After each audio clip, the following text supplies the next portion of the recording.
Shalom Bapak Ibu Saudara-saudari yang dikasihi Tuhan. Saya yakin dan percaya setiap kita semuanya ada dalam keadaan yang penuh sukacita dan dalam kasih karunia Tuhan Yesus Kristus. Mari sebelum kita belajar firman Tuhan, kita siapkan hati dengan berdoa. Bapa, kami bersyukur kepadamu sebab kasih setiamu dan rahmatmu selalu baru dalam kehidupan kami. Kami berdoa bagi setiap kami yang akan mendengarkan firman-Mu Tuhan. Jamahlah hati jiwa roh kami, agar kami siap untuk terima berkat firman Tuhan, agar kami bertumbuh dalam pengenalan akan Engkau, dan kami semakin sungguh-sungguh pada iman percaya kami kepadamu. Urapi yang kami menyampaikan, urapi yang akan mendengarkan. Dalam nama Tuhan Yesus Kristus, kami siap terima berkat firman Tuhan. Amin. Bacaan kita diambil dari Yakobus 1 ayat 2-3. Saudara-saudaraku, anggaplah sebagai suatu kebahagiaan apabila kamu jatuh ke dalam berbagai-bagai pencobaan.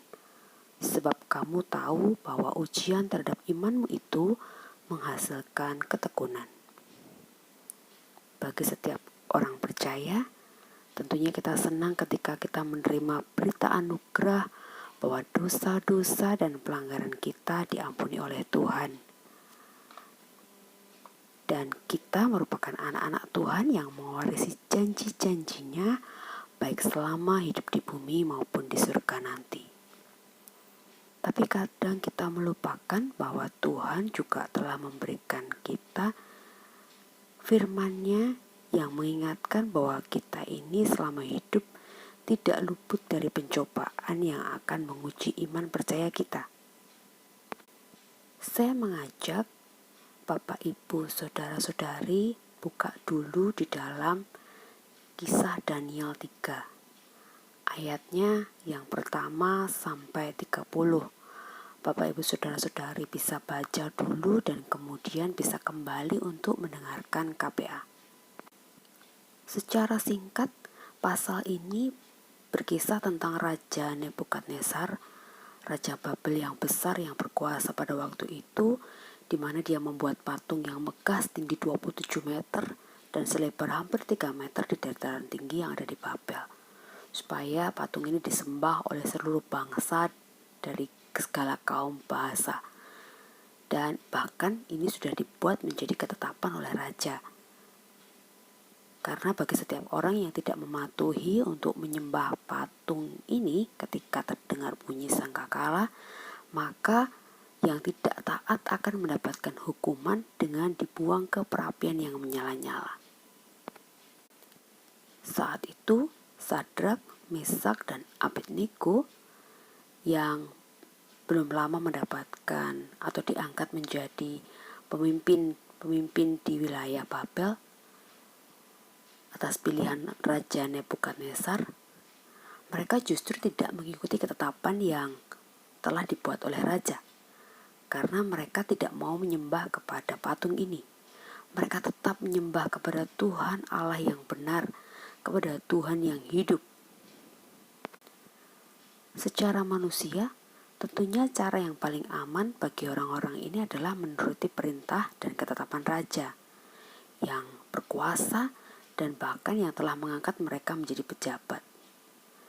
Tapi apa yang dilakukan oleh 3 orang ini, yaitu Sadrak, Mesak, dan Abednego, kita bisa baca di ayat 16, 17, dan 18. Saya bacakan buat kita semua. Sadrak, Mesak, dan Abednego menjawab Raja Nebukadnezar, "Tidak ada gunanya kami memberi jawab kepada Tuanku dalam hal ini. Jika Allah kami yang kami puja sanggup melepaskan kami, Ia akan melepaskan kami dari perapian yang menyala-nyala itu dan dari dalam tanganmu ya Raja. Tetapi seandainya tidak, hendaklah Tuanku mengetahui ya Raja bahwa kami tidak akan memuja dewa Tuanku dan tidak akan menyembah patung emas yang Tuanku dirikan itu." Alih-alih menaati kemauan raja yang tentu saja bertentangan dengan kehendak Tuhan, mereka justru telah mengambil sikap untuk tetap menjaga imannya dengan hanya tetap menyembah Tuhan Allah yang benar. bukan kepada patung. Bahkan kalau kita lihat, mereka sudah sampai pada tahap iman yang tidak membutuhkan bukti fisik. Kalau kita baca dalam Yohanes 20 ayat 29 dikatakan, kata Yesus kepadanya, karena engkau telah melihat aku, engkau percaya. Tapi berbahagialah mereka yang tidak melihat namun percaya. Iman dari manusia roh Sadrak, Mesak, dan Abednego yang sedemikian justru menimbulkan konsekuensi yang berat bagi kehidupan mereka secara jasmani, karena mereka akhirnya mendapatkan hukuman dari Raja Nebukadnezar, yaitu dibuang ke dalam perapian. Bahkan dalam Alkitab dikatakan bahwa perapiannya dibuat 7 kali lebih panas dari biasanya, karena begitu geramnya Raja Nebukadnezar pada orang-orang yang telah dipilih tetapi tidak mau taat kepada instruksi atau keputusannya. Tapi sebagaimana firman dalam Yakobus tadi, Bapak Ibu Saudara, bagi orang yang tahan terhadap ujian iman, yang tetap percaya kepada Tuhan di masa-masa sulit, selalu ada kuasa Tuhan, selalu ada pertolongannya, selalu ada mujizat. Dari kisah ini kita bisa belajar yang pertama, Tuhan bisa atau sanggup melepaskan dari ikatan-ikatan. Kalau kita baca dari Daniel 3 ayat yang ke-20 sampai 21, dikatakan bahwa sebelum dilemparkan ke dalam perapian, Sadrak, Mesak, dan Abednego ini dalam kondisi masih berpakaian lengkap ya, dengan jubahnya, dengan topinya, dengan bajunya. Mereka diikat, kemudian dicampakkan ke dalam dapur api yang menyala-nyala. Bahkan orang yang melemparkan mereka pun sampai ikut terbakar. Tetapi kalau kita kemudian membaca di ayat 24 dan 25 dikatakan, kemudian Raja Nebukadnezar terkejut. Ia segera bangun serta berkata kepada para menterinya, bukankah 3 orang yang telah kita campakkan dengan terikat ke dalam api itu? Jawab mereka kepada raja, benar ya raja? Katanya, tetapi aku melihat 4 orang berjalan-jalan dengan bebas di tengah-tengah api itu. Mereka tidak terluka, dan yang keempat itu rupanya seperti anak dewa. Jika kita percaya kepada Tuhan dengan sungguh hati, hal-hal yang mengikat hidup kita, Tuhan sanggup lepaskan, Bapak Ibu Saudara. Ikatan dosa, ikatan okultisme, ikatan sakit penyakit, ikatan hutang piutang, ikatan kebiasaan buruk, ikatan-ikatan apapun Tuhan sanggup lepaskan, Tuhan sanggup bebaskan. Kita bukan lagi orang-orang tawanan yang terikat, melainkan kita orang-orang yang telah dibebaskan dari dosa dan segala belenggu ikatan oleh karena kuasa darah Tuhan Yesus Kristus. Kalau ada di antara kita yang masih merasa ada ikatan-ikatan dalam hidup kita, berdoa, percaya sungguh-sungguh pada kuasa Tuhan yang sanggup melepaskan Bapak, Ibu, Saudara, dan saya dari segala ikatan-ikatan yang membelenggu hidup kita. Yang kedua, Tuhan menyertai hidup kita. Di ayat yang ke-25 sampai 26 dikatakan bahwa raja pun bahkan sampai terkejut karena melihat tidak hanya 3 orang, Sadrak, Mesak, dan Abednego, tapi ada 1 sosok lagi yang menyerupai anak dewa di dalam perapian. Mungkin saja Bapak Ibu Saudara, 3 orang ini bahkan tidak menyadari secara fisik bahwa ada satu pribadi yang lain yang bersama-sama dengan mereka di dalam perapian itu. Mereka bertiga tidak bisa melihat secara fisik, tapi raja yang melihat dapat mendapati orangnya tidak cuma 3, tapi ada 4 yang sedang berjalan-jalan di dalam api.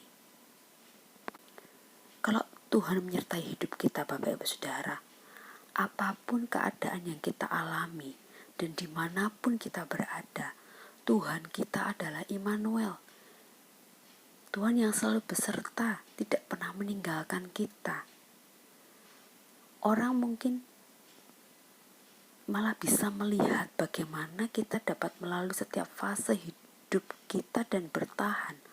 Orang bisa lihat kesaksian hidup kita bahwa Tuhan menyertai kehidupan kita dari waktu ke waktu, dari setiap pencobaan, kita dapat melaluinya.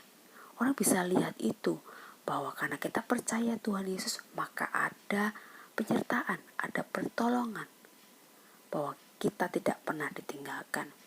Mungkin kitanya tidak menyadari karena Tuhan Yesus tidak hadir secara fisik dapat kita lihat setiap kali, tapi kehadirannya sebagai Immanuel melalui karya Roh Kudus itu dapat dirasakan. Bahkan orang lain bisa lihat itu di dalam kehidupan kita. Yang ketiga, Tuhan selalu memelihara dan melindungi. Kita bisa lihat dalam ayat yang ke-27, bagaimana Sadrak, Mesak, dan Abednego tubuhnya, rambutnya tidak dikuasai api, jubahnya tidak berubah apa-apa, bahkan bau kebakaran pun tidak ada. Bapak Ibu Saudara, kita itu saja ya, kalau misalnya membakar kertas kecil gitu, pakai lilin, baunya itu di satu ruangan tuh bisa kerasa semua, bisa kecium. Orang jualan sate, jarak beberapa belas meter, setelah tempat orang jualan sate, kita masih tetap bisa mencium baunya. Kerasa bau daging yang sedang dibakar. Dan secara teori ya, namanya kain itu kalau kena panas Bapak Ibu Saudara, pasti berubah warna. Kita jemur kain, maksud baju sering dicuci dijemur, pasti warnanya berubah kan? Dan kalau kena api, tidak karena itu panas ya, tidak hanya berubah warna, lama-lama bisa terbakar. Tapi kita baca tadi di ayat 27, bahkan jubahnya tidak berubah apa-apa. Dan yang lebih hebat lagi, tidak tercium bau kebakaran Bapak Ibu Saudara. Saya masih ingat saat beberapa tahun yang lalu saya pernah operasi sinusitis. Saya akhirnya berani operasi setelah saya didoakan Bapak Gembala dan juga banyak orang mendukung saya melalui doa. Dan setelah selepas operasi, waktu itu saya tidak pakai tampon hidung ya. Dan puji Tuhannya lagi, tidak ada pendarahan Bapak Ibu Saudara. Setelah operasinya selesai di siang hari, petangnya itu saya sudah bisa minum susu. Dan bahkan udah boleh makan lembut-lembut setelah dokter visit dan melihat kondisi saya pasca operasi. Dan saya cepat sembuhnya ya, menurut saya cepat sembuhnya.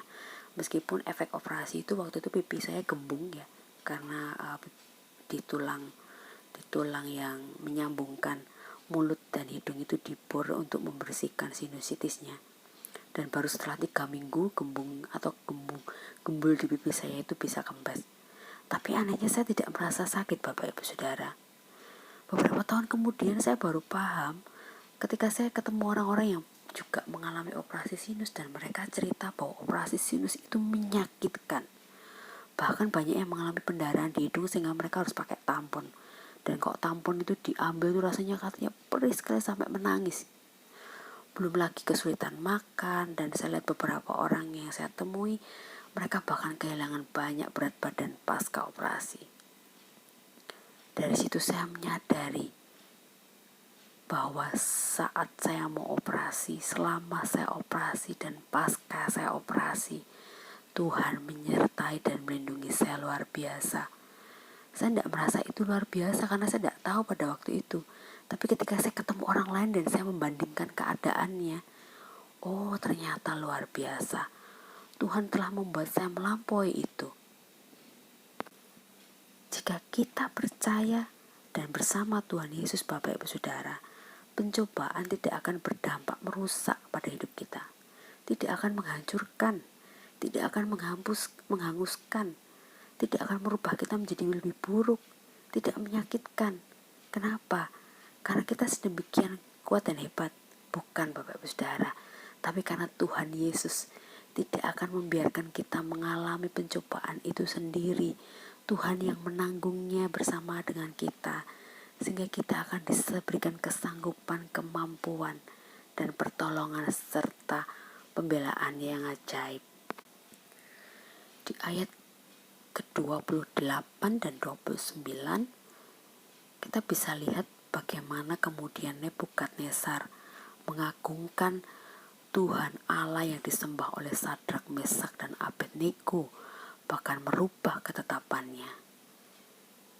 Iman yang teruji dalam pencobaan tidak hanya menghasilkan ketekunan dalam diri kita pribadi, tidak hanya mendatangkan kebahagiaan secara rohani bagi kita pribadi, tapi menjadi kesaksian bagi orang lain, mempermuliakan Tuhan, sehingga namanya menjadi masyhur, dan orang yang belum percaya dan belum mengenal Tuhan akan menjadi mengenal Tuhan, menghormatinya, dan puji nama Tuhan jika orang itu ternyata telah juga dipanggil Tuhan untuk kemudian menjadi percaya dan mengenal dan menerima Tuhan Yesus sebagai Tuhan dan Juru Selamat pribadinya. Mari Bapak Ibu Saudara-saudari, di masa Prapaskah ini kita kembali merenungkan di manakah posisi iman kita sekarang. Apakah saat ini Bapak Ibu Saudara sedang mengalami pencobaan yang menggoyahkan iman? Masihkah Bapak Ibu Saudara mempercayai Tuhan Yesus dengan segenap hatimu dan juga dengan segenap keberadaanmu? Atau malah kita sedang merasa Tuhan semakin jauh, atau kita yang semakin menjauh dari Tuhan?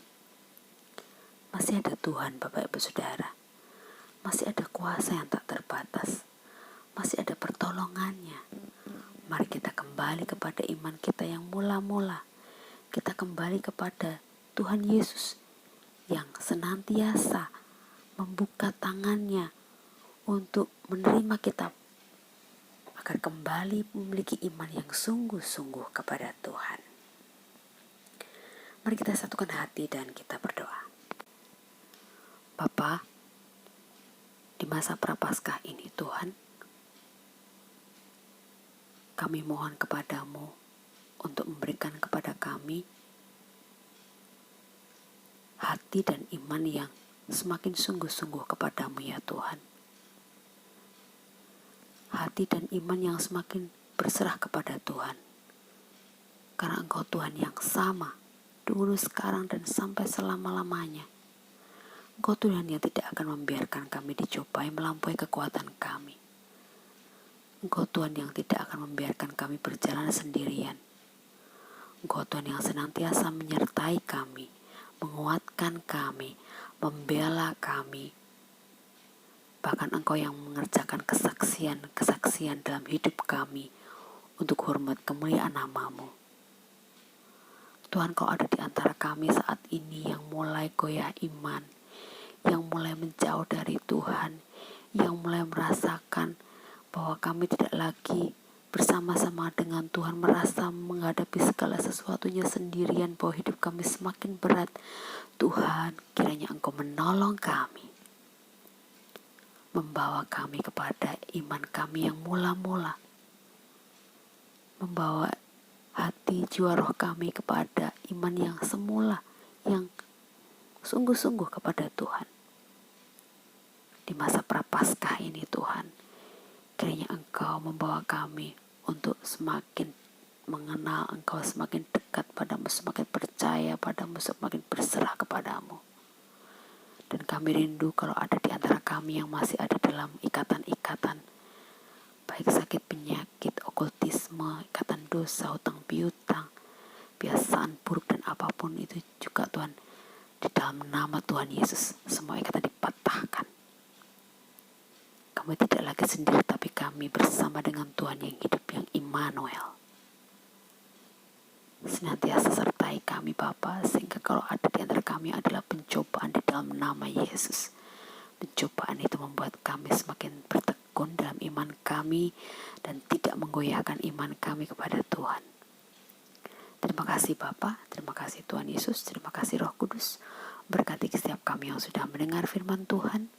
Jadikan kami pelaku firman dan biar kami semakin kuat di dalam Tuhan. Terima kasih Bapa, dalam nama Tuhan Yesus kami sudah berdoa dan mengucap syukur. Haleluya. Amin. Mari terus bangun iman Bapak Ibu Saudara, supaya kita semakin kuat di dalam Tuhan, semakin bertumbuh dalam Tuhan, dan jadilah berkat yang lebih luar biasa lagi. Tuhan Yesus memberkati kita semua.